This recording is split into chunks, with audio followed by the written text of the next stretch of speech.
welcome to a new episode of ET Retail Cafe by ET Retail. We are raising the bar day by day by covering more and more retailers, covering their personal journeys, their professional journeys, and a lot more. Today we have with us the founder of Urbanic, James.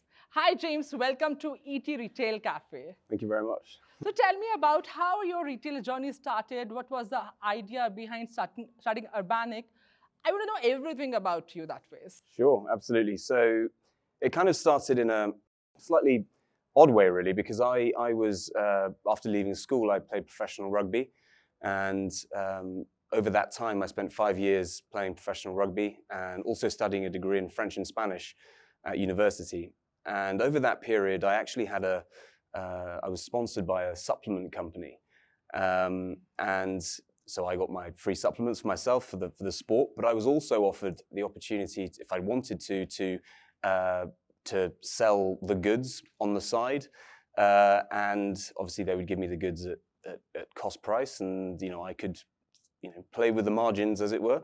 So that's really where my interest in retail, in good product, in relevant product for relevant people, and of course, having to understand margins and etc. For different volumes, etc. So that's really where my, I guess, love of retail and love of selling a good product came from, or originated.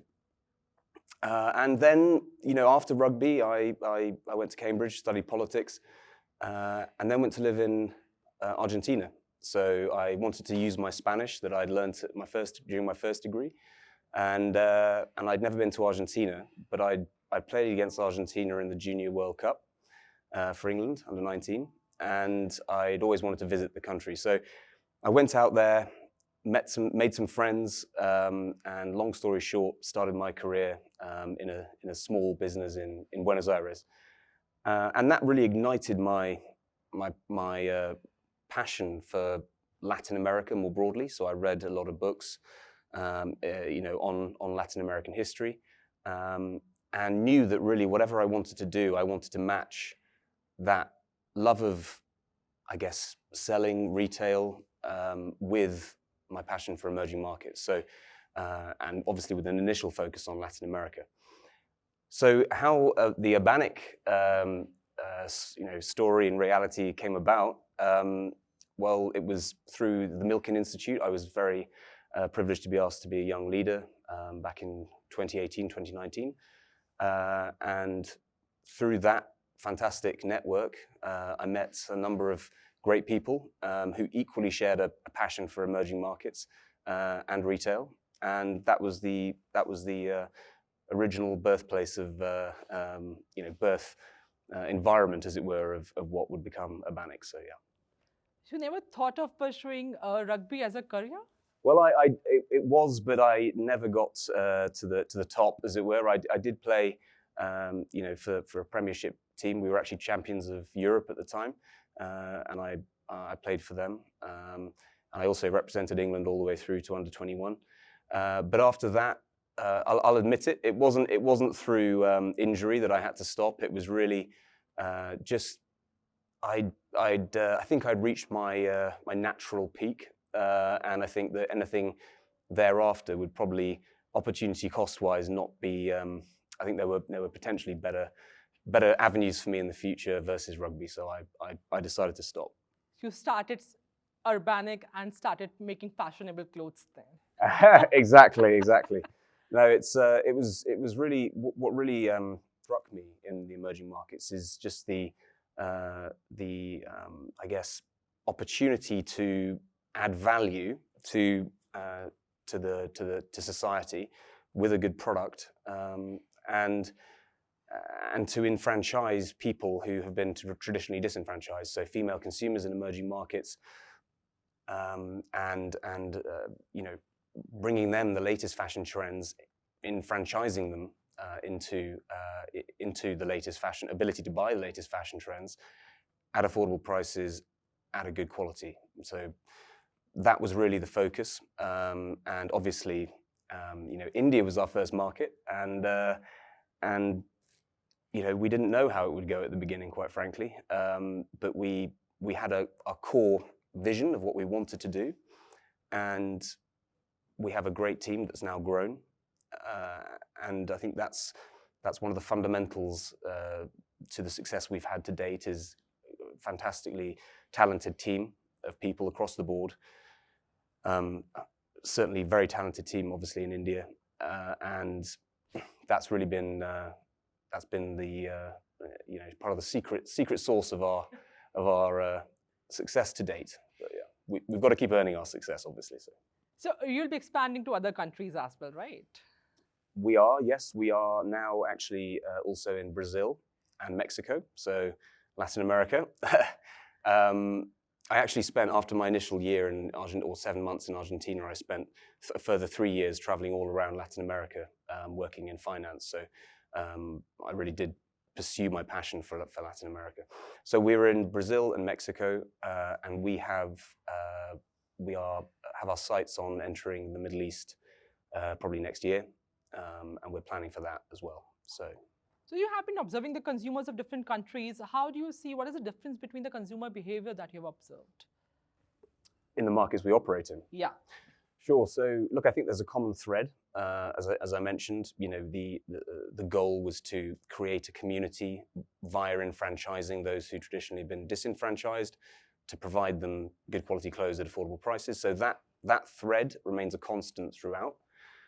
Clearly, the differences between, I suppose, consumer tastes and cultural differences between, say, India or even parts of India and, for example, Mexico, there are commonalities, but there are obviously huge differences. And I think it would be impossible to, or very difficult at least, to sort of tweak everything for each particular culture and taste within states, etc. So what we decided we would do, and what we're doing, is to bring the latest European and British styles to those markets.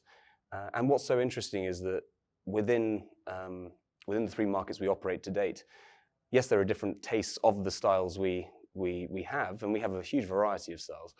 But obviously they are all ultimately still European inspired and British styles. So one thing I mentioned earlier actually was about the desire for experimentations and contrast in the Indian tastes we see. So lots of stark colors, contrasting, and that's really cool. And so yeah, the other thing I would also say is the engagement with social media. Everyone has their own culture and the way that people interact on social media. So that's been interesting to observe between India, Brazil, and Mexico. And also, I would also say that each country has its own more pressing issues. For example, in Brazil, clearly they have a major deforestation issue. So part of what we wanted to do is also add genuine impact and relevant impact to the local markets. So we've initiated a reforestation project in Brazil, so catering to their specific concerns or needs. And we initiated that a month or so ago. So I went out to Sao Paulo to start that, and we're planting 1 million trees over the next 10 years in Brazil. In India, a number of relevant concerns to the Indian market. For example, we've been teaching and providing guidance on menstrual hygiene in India, which is quite a relevant concern, and we will continue doing that. We also saw that there was a big issue at the local school level, the state school level, in certain of the poor areas, where the key missing ingredients to children when they grow up, actually progressing into the job market and ascending, was the lack of ability to speak English and the lack of digital skills. And so we've partnered with a local fantastic NGO just on the outskirts of Mumbai, and we actually have a school with Urbanic on the side, and we help. We don't interfere with the local system, but we offer complementary education for the children in English and digital skills. So yeah, so that's how I'd answer it really. So you have actually told me that how the consumers are same all across the world. I mean, their preferences changes according to the place where they live in. Yeah, sure. So Behavior is almost the same. yeah, absolutely. So we have thousands of styles, and we offer a big selection, and we do that purely because we want to offer as I guess close to the mark offering as we can to each consumer, depending on their tastes.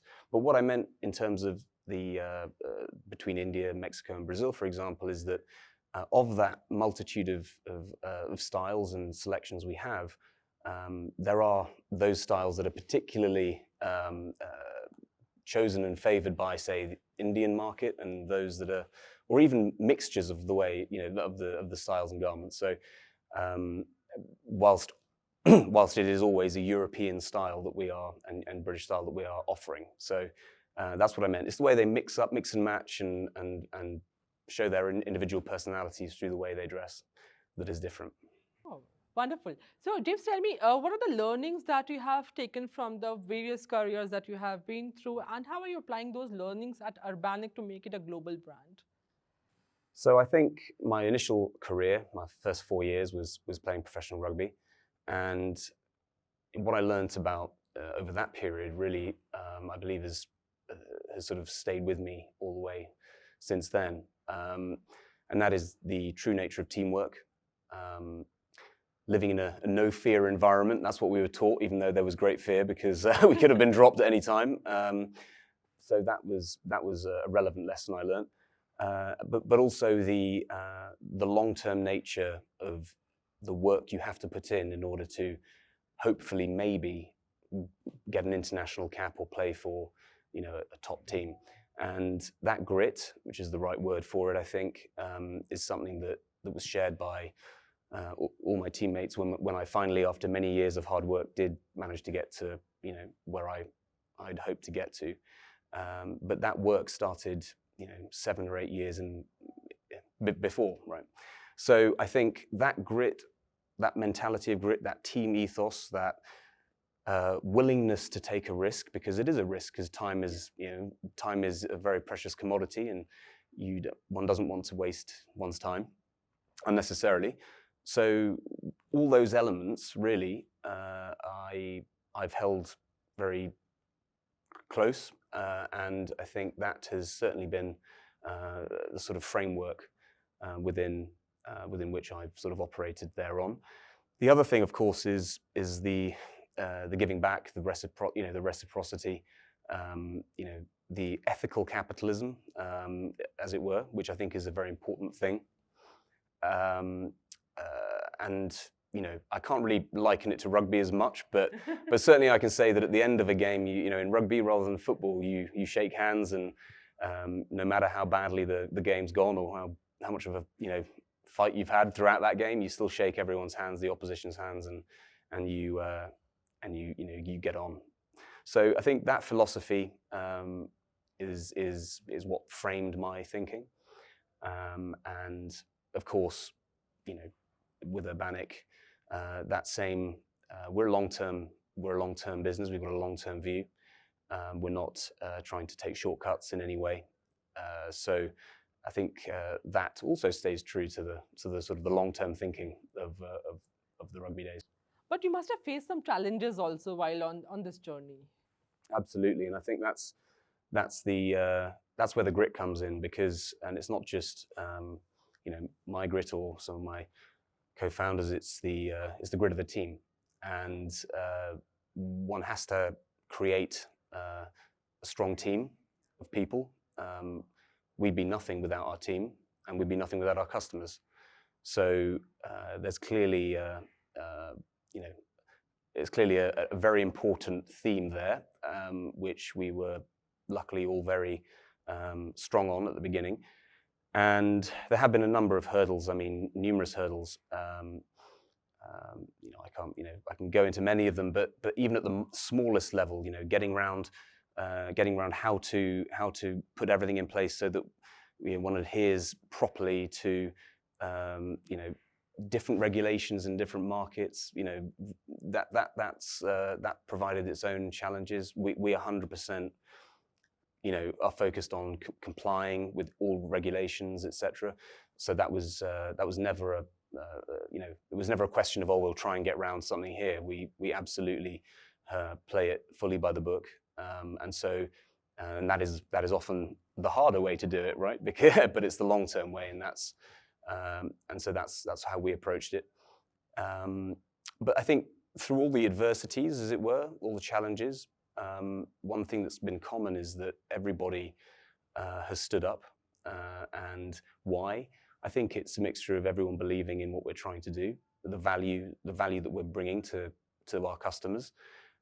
So the vision is clear, and we've got an aligned group of people, and that with the right environment, I would say. So we've had to create the right environment, which luckily was actually very natural, but with the right environment puts people into a position where they feel confident to take the lead, and certainly don't falter when adversity hits, because they know they've got a team around them that are equally driven to succeed. So what was the reason behind introducing Urbanic as an online brand and not as an offline brand? Were these challenges which were stopping you to try the offline space, or was there some other idea behind it in your mind?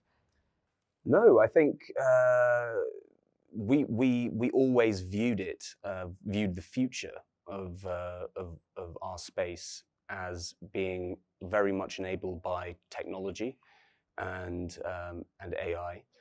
I know AI is an overused term, but we really do make use of it, and obviously continually develop, because it's a process. Technology, AI, all the predictive inventory analysis we have gets better as time goes by, right? So we always thought that was going to be a more relevant model in the future for what we do. So that was always a huge focus. Now, obviously, COVID happened pretty early on. We launched in India in 2019. COVID happened,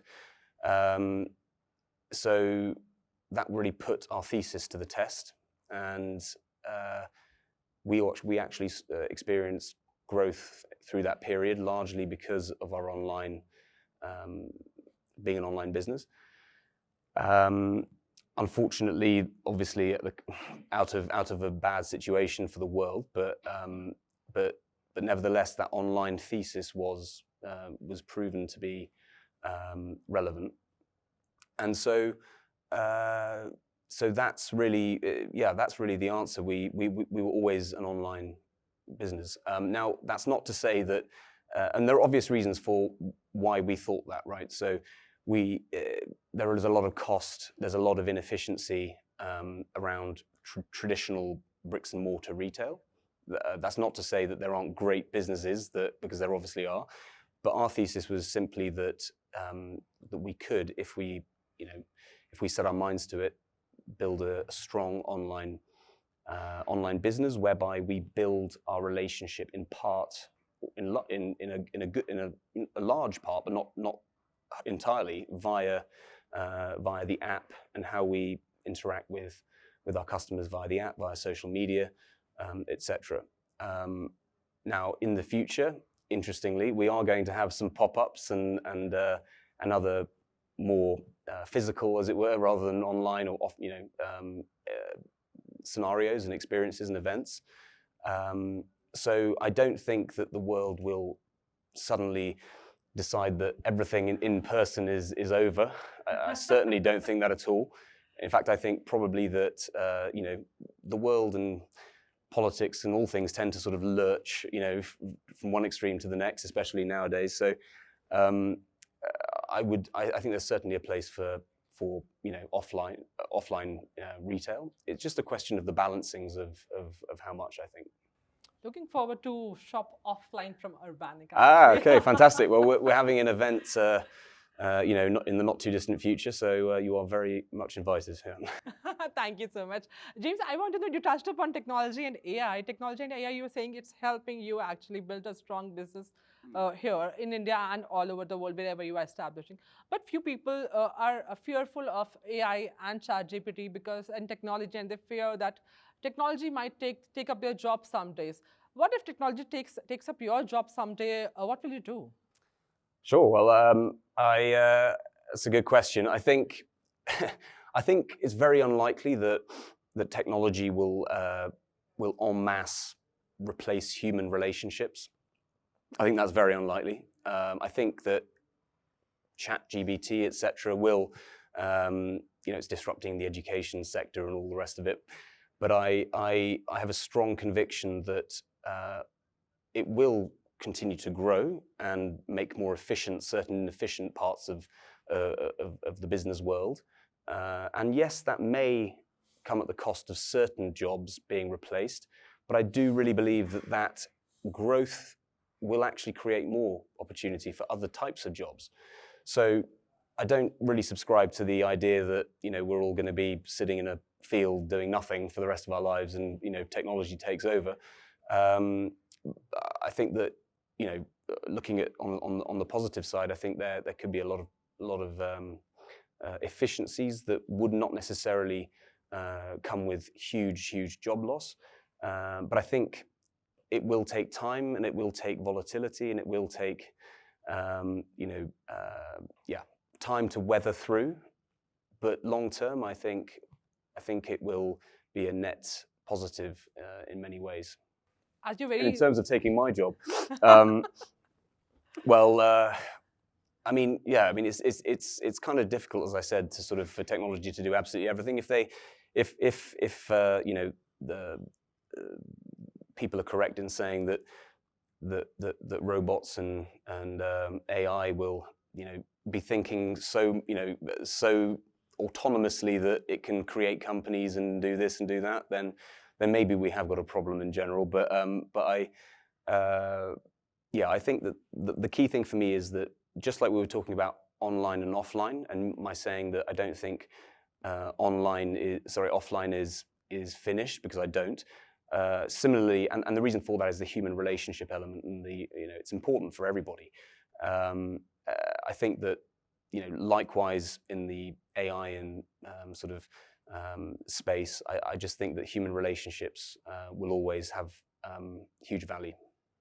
So I believe that you're a strong believer of technology, and you believe that technology is going to shape the retail industry also going ahead that way. So one thing I want to know, as you become upon technology, what are the future technological innovations that you're planning to weave into the brand? Sure. So look, as I said, technology and AI is, especially our proprietary technology, is a process that's in continual improvement and learning. So I think we will be doing, as we have done to date, investing a lot in that. Now, quite where that will end up, we're not quite sure, but certainly we will be investing heavily in that space to further make efficient supply chains.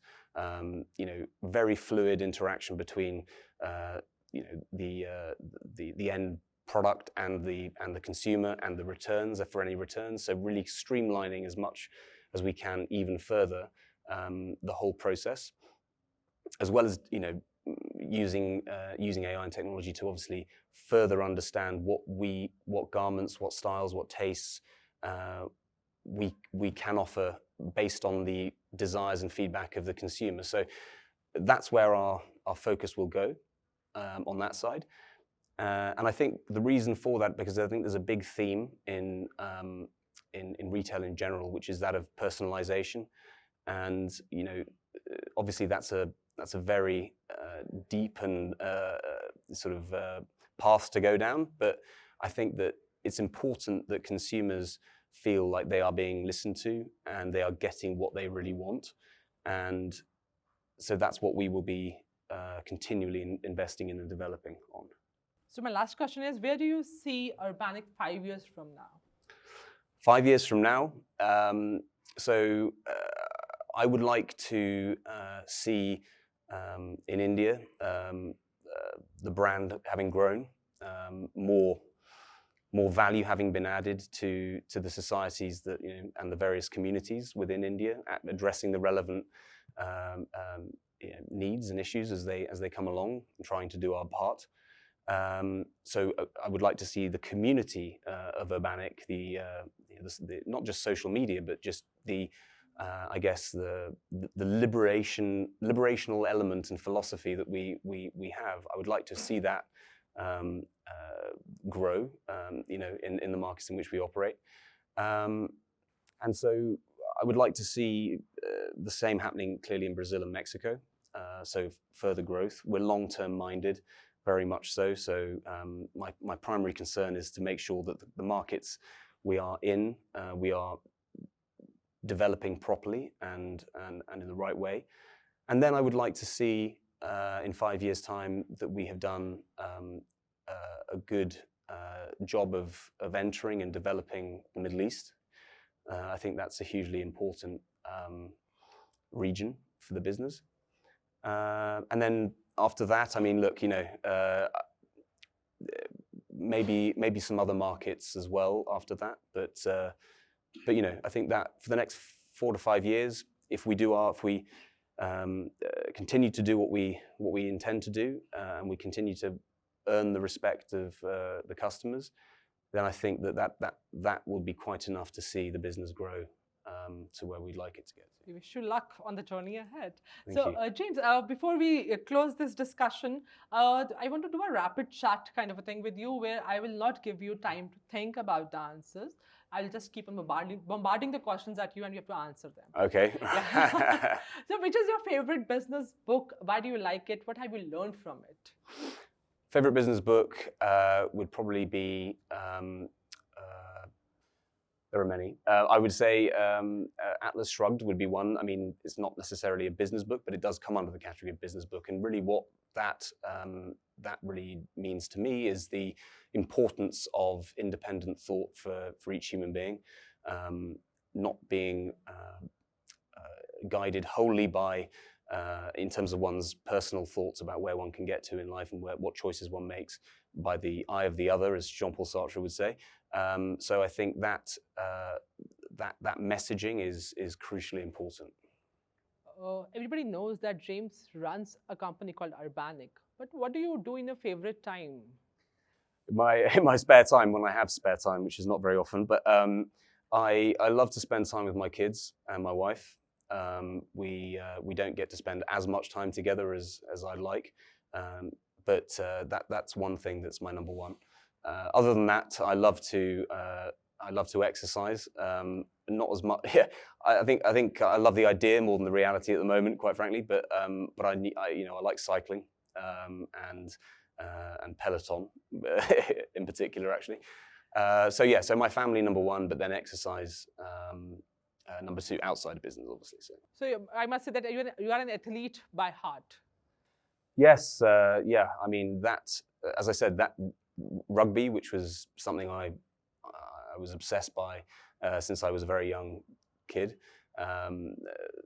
Yeah, that I guess pursuit and I guess needing to pivot as well when games don't go your way. That side of things is very similar to life, because nothing is guaranteed, nothing is linear. One always needs to pivot, to adapt. Like Jean-Jacques Rousseau said, I think it was adaptability. No, perfectibility was one of the words he used, which means the ability for a human to perfect themselves to whatever environment they're put into. Right? It doesn't mean being perfect, but it just means the ability to adapt accordingly. And I think rugby really, showed me the necessity for that, and business and life in general, necessitates that as well. So you are into a business, online business that sells fashionable clothes to women. So I want to know, where do you shop from, online or offline?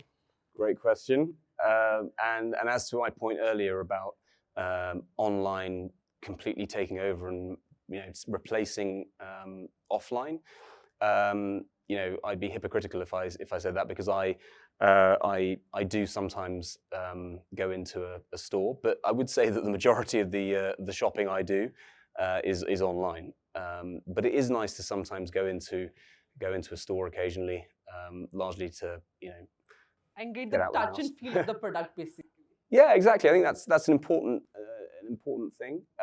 However, I must stress that 90% of what I do is online. But I do think it's nice sometimes to go into a store and really see there and then how what you like, what takes your fancy. So yeah. So which retailer or brand you love the most and why? It's a good question. I would say, in terms of a brand that maybe not very well known, I like a good backpack and a good, I travel a lot, so I need a good sort of durable quality bag or backpack. And so there's a business called Ground Truth, which I like very much.